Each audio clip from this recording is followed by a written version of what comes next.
দর্শক, যে বিষয়টি বলছিলাম, ঈদের ছুটি শেষে কর্মস্থলে ফিরতে চট্টগ্রাম রেল স্টেশনে ভিড় করছেন যাত্রীরা। সেখানকার আরও খবরাখবর আমরা জানবো। আমাদের সাথে এই মুহূর্তে সহকর্মী রাজীব বড়ুয়া যুক্ত হচ্ছেন।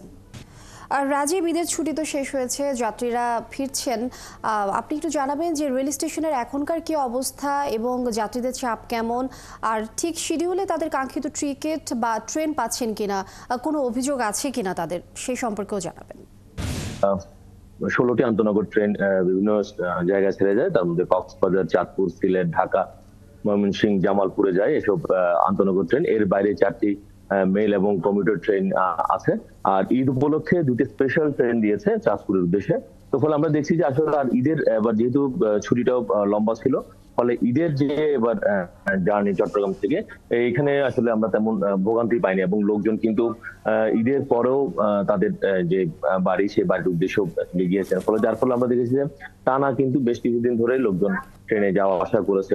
তো যার কারণে আমরা দেখছি যে মানে অন্যান্য বারের চেয়ে কিন্তু এবার অনেক স্মুথলি আসলে লোকজন যেতে পেরেছে। এবং এর বাইরে স্টেশন ম্যানেজার বলছেন যে যতগুলো মহানগর আছে এবং সেই মহানগর ট্রেনগুলোর বিপরীতে প্রতিটি ট্রেনের সাথে যাত্রার সময় 25% স্ট্যান্ডিং টিকিটও তারা দিচ্ছেন।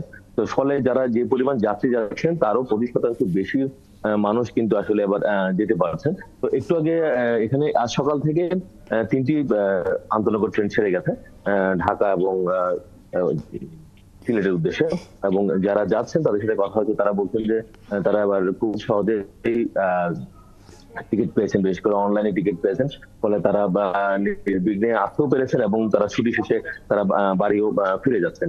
তো এখানে এবছর আমরা দেখছি যে যেহেতু ট্রেনের সংখ্যাও বেড়েছে।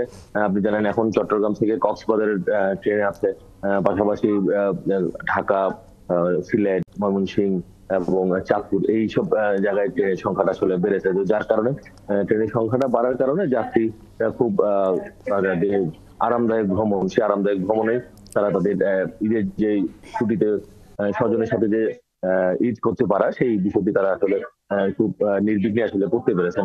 এবং অনেকে বিভিন্ন জায়গা থেকে চিটং আসছেন, চিটং এ এসে এখন আবার কর্মস্থলে ফিরে যাচ্ছেন। এবং এবং সামনে আরো বেশ কিছু ট্রেন আছে। একটু আগেই চট্টগ্রাম থেকে পাহাড়িকা ছেড়ে গেছে এবং এর বাইরে বিজয় এক্সপ্রেস আছে যেটি জামালপুর যাবে। সেটি 9:30টায় ছাড়বে। ফলে আপনি দেখছেন যে স্টেশনে মানুষ আছে, তবে সেই ভিড় আমরা দেখছি যে আসলে কিছুটা কমই রয়েছে।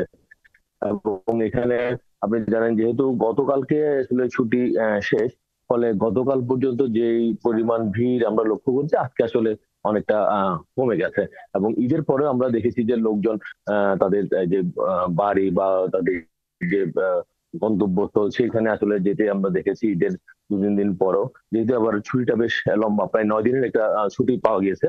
তো যার কারণে মানুষ অনেকে ধীরে সুস্থে এখানে চট্টগ্রামে ঈদ করে তাদের তাদের বাড়িতে গেছেন, আবার অনেকে বাড়ি থেকে ঈদ করে চট্টগ্রামে এসেছেন। তো সব মিলিয়ে আসলে এই পর্যন্ত আমরা দেখছি যে ঈদের যে ভোগান্তি সেটি আসলে অনেক কম মাত্রায় হয়েছে। যেহেতু ছুটিটা লম্বা ছিল এবং ট্রেনের সংখ্যা বেশি ছিল, এবং টিকিট প্রাপ্তির যে আগে আমরা দেখতাম যে টিকিট নিয়ে এক ধরনের কালোবাজারি হতো, যেহেতু স্টেশনে এসে অনেকে টিকিট নিত। এখন যেহেতু সব অনলাইনে টিকিট করা টিকিট ব্যবস্থা, ফলে মানুষ অনলাইনে আসলে টিকিট নিতে রাজীব পেরেছে। বড়ুয়া, অসংখ্য ধন্যবাদ। আমরা নিশ্চয়ই আরো বিষয় জানবো, আপনি যুক্ত থাকুন আমাদের সঙ্গে। দর্শক, চট্টগ্রাম রেল স্টেশন থেকে আমাদের সহকর্মী রাজীব বড়ুয়া যুক্ত ছিলেন, তিনি জানাচ্ছিলেন বিস্তারিত।